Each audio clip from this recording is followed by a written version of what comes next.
Good morning everyone, welcome back to the channel. आज 18 मार्च के current affair इस video में हम कवर करने वाले हैं। शुरू करते हैं एक शॉर्ट न्यूज़ के साथ। तो इंडियन गवर्नमेंट के द्वारा एक स्कीम लॉन्च की गई है। क्या नाम है इसका? Research education and training outreach scheme. ये एक प्रोग्राम है जो लॉन्च किया गया है to promote research education and training in the country. अब देखिए, एजुकेशन है, इसमें रिसर्च भी है, तो एजुकेशन मिनिस्ट्री नहीं है हमारी, आपको याद रखना है, मिनिस्ट्री ऑफ अर्थ साइंसेज है। इसने इनिशिएट किया है ये reach out scheme to advance research education and training in the realm of earth sciences. इसका एम क्या है? To encourage collaboration between academic institutions, industry and the government to improve the quality of education and research in India. Union minister of earth sciences इस समय है doctor Jitendra Singh. National science day 28 फरवरी को celebrate किया जाता है। क्वेश्चंस पर आते हैं। When is world recycling day celebrated every year? World recycling day 18 मार्च को हर साल सेलिब्रेट किया जाता है। रिसाइकलिंग मटेरियल्स कौन कौन से होते हैं? न्यूज़पेपर है, प्लास्टिक वाटर बॉटल्स हैं, सीरियल बॉक्सेस, मिल्क कार्टून्स। तो इस तरह के कुछ रिसाइकलिंग मटेरियल्स होते हैं। रिसाइकलिंग जो है एनवायरनमेंट के लिए अच्छी होती है क्योंकि ज़्यादा वेस्टेज नहीं होता है। नेक्स्ट यहाँ पर देखते हैं मार्च के कुछ इंपॉर्टेंट डेज। तो 1 मार्च ज़ीरो डिस्क्रिमिनेशन डे और वर्ल्ड सिविल डिफेंस डे। 3 मार्च वर्ल्ड वाइल्ड लाइफ डे, इसकी थीम है partnership for wild life conservation. 4 से 10 मार्च के बीच नेशनल सेफ्टी वीक सेलिब्रेट किया गया। 8 मार्च इंटरनेशनल वुमेंस डे, इसकी theme digit all innovation and technology for gender equality. 14 मार्च को होता है इंटरनेशनल डे ऑफ मैथमेटिक्स, इसकी थीम है मैथमेटिक्स फॉर एवरीवन। 15 मार्च को वर्ल्ड कंज्यूमर राइट्स डे, इसकी थीम रखी गई थी empowering consumers through clean energy transition. 16 मार्च को होता है national vaccination day. Time magazine has released its list of best places in the world for 2023. Which Indian places are included in it? तो ये Indian places हैं लद्दाख और Mayurbhanj. Option number D यहाँ पर correct हो जाएगा। यहाँ देखते हैं हम, टाइम मैगजीन ने रिलीज़ की है एक लिस्ट। कौन सी लिस्ट है? World best places for 2023। इस लिस्ट में टम्पा फ्लोरिडा, विलामेट वैली, फिर ओरेगांव, रियो ग्रांडे, प्योर्टो रिको, इस तरह के कुछ प्लेसेस जो हैं बेस्ट प्लेसेस, इनको शामिल किया गया है। इंडिया की तरफ से लद्दाख और मयूरभंज जो उड़ीसा में है, इन दोनों जगहों को इस लिस्ट में शामिल किया गया है। लद्दाख से रिलेटेड फैक्ट यहाँ पर देख लेते हैं। तो BRO बॉर्डर रोड ऑर्गेनाइजेशन जो है वो वर्ल्ड का हाईएस्ट टनल एट शिंकुला पास, कहाँ पर? ये लद्दाख में ही बनाने वाली, हिमाचल प्रदेश से लद्दाख तक ये टनल रहने वाला है। यायासो, ये एक लेक है, लद्दाख का पहला बायोडाइवर्सिटी हेरिटेज साइट बना है ये। इंडिया का first ever night sky sanctuary, ये लद्दाख में ही देखने को मिलेगा। फिर जस्टिस नोंग मिकापंग कोटेश्वर सिंह, ये बने हैं जम्मू कश्मीर और लद्दाख हाई कोर्ट के चीफ जस्टिस। इंडिया का पहला जियो थर्मल पावर प्रोजेक्ट, ये Puga village of eastern Ladakh में इस्टेब्लिश किया जाएगा। First ever ice climbing festival in Leh, ये नुब्रा वैली में ये फेस्टिवल सेलिब्रेट किया गया। और रिवा system to provide financial assistance to Ladakhi students for availing coaching facility, ये यहीं पर लद्दाख में शुरू किया गया है। Who is the first female loco pilot to operate the semi high speed Vande Bharat express train? इनका नाम है सुरेखा यादव। तो ऑप्शन नंबर ए इधर करेक्ट हो जाएगा। सुरेखा यादव एशिया की पहली विमेन लोको पायलट हैं जो फर्स्ट फीमेल बनी है to operate the Vande Bharat express train. और यही इंडिया की पहली फीमेल ट्रेन ड्राइवर भी बनी थी 1988 में। ठीक है, यहाँ देख लेते हैं विमेन जो अभी न्यूज़ में रही हैं। जस्टिस सोनिया गोकानी पहली women chief justice Gujarat high court की बनी थी। शांति कुमारी पहली विमेन चीफ सेक्रेटरी है तेलंगाना की। Captain Surbhi Jakhmola first women officer to be posted on a foreign assignment at the BRO। Group captain Shaliza Dhami, ये पहली वुमेन कमांडिंग ऑफिसर हैं इंडियन एयरफोर्स की। शिवा चौहान पहली वुमेन ऑफिसर हैं to be operationally deployed in Siachen. BT Usha, ये Indian Olympic Association की female president हैं। माधवीपुरी बुच सेबी की पहली फीमेल चेयरपर्सन।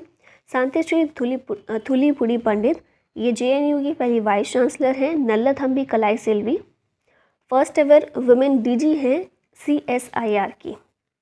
नेक्स्ट क्वेश्चन है, who is the present governor of RBI? अब अच्छे से जानते हैं, शक्तिकांत दास हैं। और इनकी हम बात क्यों कर रहे हैं? क्योंकि इन्हें governor of the year for 2023 का अवार्ड मिला है by central banking a global economic research journal. और इनको क्यों मिला है? क्योंकि जब हम देख रहे थे, एक चैलेंजिंग पीरियड था including the collapse of a significant non banking company, उस समय पर इन्होंने किस तरह से लीडरशिप अपनी निभाई, कोविड-19 की जो सेकेंड वेव आई थी उस समय पर, या फिर inflationary pressure due to Russia's invasion of Ukraine. तो इन सभी जो चैलेंजिंग फेजेस थे, इनमें इन्होंने किस तरह से अपनी लीडरशिप दिखाई है और इकोनॉमी की हालत बहुत ख़राब नहीं होने दी, स्पेशली बैंकिंग सेक्टर से नहीं होने दी। ठीक है, तो इसी के लिए इनको मिला है governor of the year for 2023। यहाँ पर कुछ और अवार्ड्स देख लेते हैं। सरस्वती सम्मान 2022 शिवा शंकरी को मिला। फिर व्यास सम्मान 2022 ज्ञान चतुर्वेदी। प्रिट्जर प्राइज 2023 डेविड शिपरफील्ड, ये ब्रिटेन के हैं। Business standard banker of the year 2022 रहे शशिधर जगदीशन। मार्कोनी प्राइज़ मिला हरि बालकृष्णन को। UNESCO peace prize Angela Merkel lifetime achievement honour in the UK, ये मिला मनमोहन सिंह को। The most distinguished scientist of the year R Vishnu Prasad रहे। Hariprasad Chaurasia lifetime achievement award doctor Prabha Atre को दिया गया। फिर है मिस यूनिवर्स 2022, ये रही आर बॉनी गैब्रियल यूएसए की। और best original song awards at golden globe and Oscars, ये नाटू नाटू को मिला। आरआरआर मूवी का सॉन्ग है। ठीक है, गोल्डन ग्लोब और ऑस्कर दोनों में ही बेस्ट ओरिजिनल सॉन्ग का। Indian railways has set a target of becoming a net zero carbon emitter by which year? तो इंडियन रेलवे ने 2030 तक नेट ज़ीरो कार्बन एमिटर का टारगेट सेट किया है। रेलवे मिनिस्टर कौन है? अश्विनी वैष्णव हैं। और रेलवे जो है 2 स्टेप्स में इस टारगेट को अचीव करने का प्लान कर रहा है। ये 2 स्टेप क्या हैं? दिसंबर 2023 तक a complete transition to electric trains, और 2030 तक powering the trains and stations primarily through non renewable sources. ठीक है, अब यहाँ पर देख लेते हैं, कुछ रिविजन कर लेते हैं हमारे टारगेट्स का। तो 2047 सिकल सेल एनीमिया एलिमिनेट करेगा भारत, इस तरह का टारगेट है हमारा। 2023 का टारगेट है एलिमिनेट काला आजार फ्रॉम इंडिया। 2025 तक India aims to eliminate tuberculosis. फिर 2023 मलेरिया को एलिमिनेट करने का हमारा टारगेट है। और टीबी का ना हमारा तो 25 है, WHO ने 2030 तक रखा हुआ है, तो हम 5 साल पहले एलिमिनेट कर देंगे, ऐसा हमने टारगेट रखा है। मलेरिया का 2030 तक। फिर है Germany to cut all coal power plants, ये 2038 तक जर्मनी रखा हुआ है। 2047 तक भारत जो है $26 ट्रिलियन की इकॉनमी बन जाएगा। 2070 तक नेट ज़ीरो एमिशन भारत करेगा, इस तरह का एम रखा गया है। और भारत का एम है $5 ट्रिलियन इकॉनमी बनना बाय 2025 और $10 ट्रिलियन इकॉनमी बनना बाय 2033 और 34। ये सारे टारगेट्स जो हैं इनको अच्छे से याद कर लीजिएगा। नेक्स्ट क्वेश्चन पर। अच्छा, क्वेश्चन से पहले रेलवे जोन भी दिए गए हैं। तो सेंट्रल रेलवे जोन, इसका हेडक्वार्टर मुंबई में है। वेस्टर्न रेलवे जोन का हेडक्वार्टर भी मुंबई में है। नॉर्दर्न रेलवे जोन इसका नई दिल्ली में है। ईस्टर्न रेलवे जोन का Kolkata West Bengal. Southern railway zone का Chennai Tamil Nadu. East central railway zone का है हाजीपुर बिहार में। वेस्ट सेंट्रल रेलवे जोन का है Jabalpur MP। Kolkata metro railway zone ये है कोलकाता में। फिर उसके बाद south western railway zone Hubli Karnataka. East coast railway zone Bhubaneswar Orissa. South coast railway zone इसका जो हेडक्वार्टर है विशाखापट्टनम आंध्र प्रदेश में है। Which country has graduated from the UN's list of least developed countries? तो ये कंट्री है भूटान। अब इसका मतलब क्या है? ग्रेजुएशन क्या UN भी करवाता है और कंट्रीज़ को करवाता है? तो देखिए, सिंपल सा मतलब ये है कि यूनाइटेड नेशन की एक लिस्ट है। ठीक है, लिस्ट कहें या फिर एक ग्रुप है यूनाइटेड नेशन ने बनाया हुआ है ऐसी कंट्रीज़ का जो कि लीस्ट डेवलप्ड है। ठीक है, और लगभग अभी हम देखते हैं 46 कंट्रीज़ इंक्लूडिंग भूटान, 46 कंट्रीज़ उस लिस्ट में हैं। तो आपको ये समझ आ रहा होगा थोड़ा नाम से, लीस्ट डेवलप्ड कंट्री, सबसे कम विकसित देश जो हैं वो इसमें शामिल है। ठीक है, तो इन देशों की रिसेंटली समिट हुई थी दोहा कतार में, और इस समिट के बाद ही ये चीज़ निकल कर आई कि जो भूटान है ये इस लीस्ट डेवलप्ड कंट्रीज़ के ग्रुप से बाहर निकल जाएगा। तो इससे बाहर निकलना मतलब इससे एक कदम आगे बढ़ना है। लीस्ट डेवलप्ड से हम थोड़ा डेवलपिंग की तरफ जा रहे हैं, तो मतलब ग्रेजुएट हो गई है, इसी को बोला जा रहा है कि ग्रेजुएट हो गई है। ठीक है, तो Bhutan will no longer be on the list of LDC least developed countries and will become only the 7th country to graduate from the list. इससे पहले सिर्फ 6 कंट्रीज़ हैं जो ग्रेजुएट हुई हैं। ये लीस्ट डेवलप्ड कंट्री का जो टैग है उसके ऊपर ये हटा है, और ये LDC के ग्रुप में शामिल हुआ था 1971 में। ठीक है, और अभी हम देखते हैं एशिया की भी कई सारी कंट्रीज़ हैं जो फ़िलहाल इसमें शामिल हैं, जैसे नेपाल ही है, फिर अफ़गानिस्तान भी इसमें शामिल है, भूटान भी था, म्यांमार जो है वो भी इसी वाले ग्रुप में शामिल है। तो अब भूटान जो है इससे बाहर आ रहा है।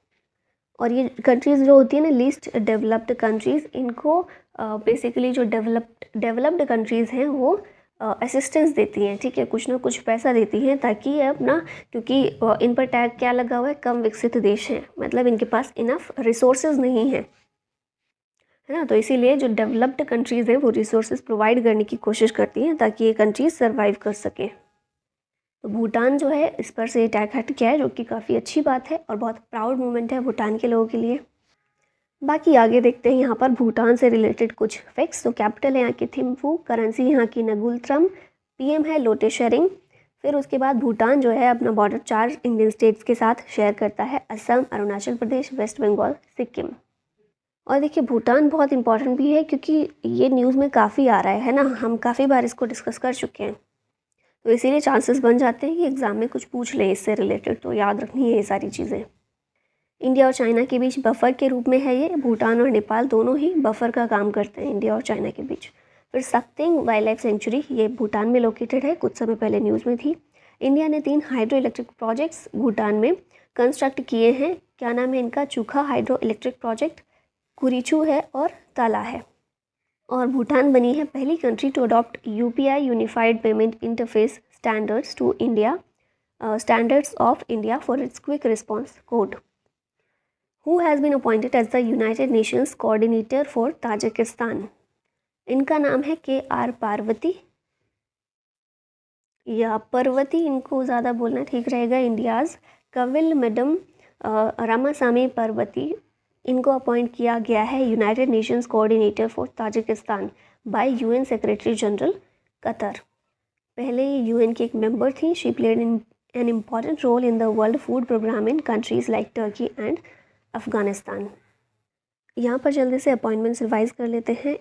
वर्ल्ड बैंक के प्रेसिडेंट हैं अजय बांगा, यूट्यूब के CEO नील मोहन, नए चीफ टेक्नोलॉजिस्ट ऑफ नासा ये हैं AC चरानिया, सिलिकॉन वैली बैंक के CEO हैं टिम मायापुलोस, न्यूयॉर्क कोर्ट के पहले इंडियन अमेरिकन जज ये बने हैं अरुण सुब्रमण्यम। उसके बाद ILO इंटरनेशनल लेबर ऑर्गेनाइजेशन के एक्सटर्नल ऑडिटर के रूप में सेलेक्ट किया गया है हमारे कैग GC मुर्मू को। नेपाल के क्रिकेट एसोसिएशन ने अपॉइंट किया है former Indian cricketer Monty Desai को एज हेड कोच। फिर यूनिलीवर ने अपॉइंट किया है हेन स्क्यूमेशर ने को एज न्यू CEO। फिर हम देखिए नेक्स्ट, बैंक ऑफ सिंगापुर के CEO हैं जैसन मू, और 2023 ओलंपिक ऑर्गेनाइजिंग कमेटी के CEO बनाए गए हैं सिंडी हुक। नेक्स्ट क्वेश्चन है, recently Phool Dei Utsav has been celebrated in the Vidhan Sabha Bhawan of which state. तो आपको याद रखना है फूल देई उत्सव जो है उत्तराखंड में ऑर्गेनाइज किया जाता है, और Phool Dev is a festival of Uttarakhand that celebrates the year's harvest and coming of spring season.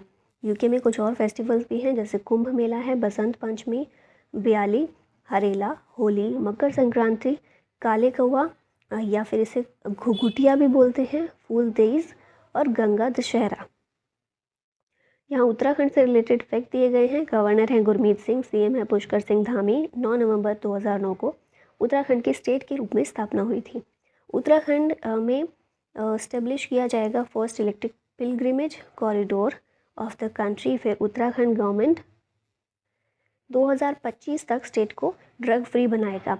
Uttarakhand के टैब्ल्यू को रिपब्लिक डे परेड में पहला अवार्ड मिला है। फिर उसके बाद इंडिया की पहली observatory to monitor space activity in Uttarakhand on occasion of national sports day. Uttarakhand के सीएम ने लॉन्च किया मुख्यमंत्री उद्योग खिलाड़ी उन्नयन योजना। और उत्तराखंड में नेशनल पार्क्स हैं Jim Corbett, Rajaji, valley of flowers, Nanda Devi, Gangotri, Pashu Govind Pashu Vihar.